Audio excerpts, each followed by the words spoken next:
Chapter 29, The Other Children Go Home. "We must go down and take a look at our little friends before we do anything else," said Mr. Wonka.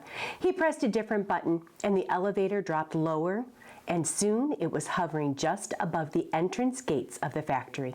While looking down now, Charlie could see the children and their parents standing in a little group just inside the gates. "I can only see 3, he said. "Who's missing?" "I expect it's Mike TV," said Mr. Wonka, "but he'll be coming along soon. Do you see the trucks?" Mr. Wonka pointed to a line of gigantic covered vans parked in a line nearby. "Yes," Charlie said. "What are they for?"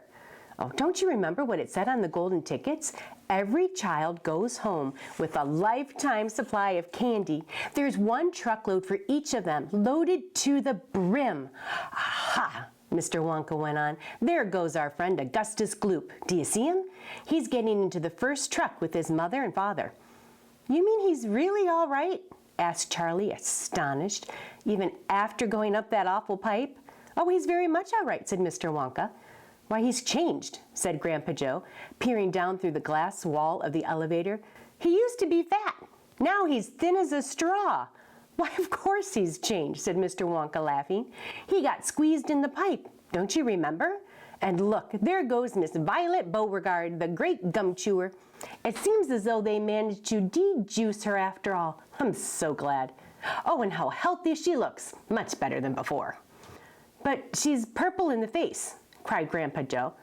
"Why, so she is," said Mr. Wonka. "Oh, well, there's nothing we can do about that."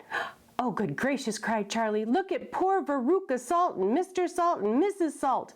They're simply covered with garbage." "And here goes Mike TV," said Grandpa Joe. "Good heavens, what have they done to him? He's about 10 feet tall and thin as a wire. Looks like they've overstretched him on the gum stretching machine. How very careless."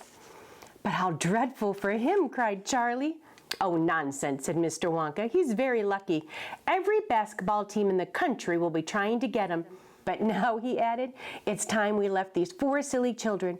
I have something very important to talk to you about, my dear Charlie." Mr. Wonka pressed another button, and the elevator swung upwards into the sky.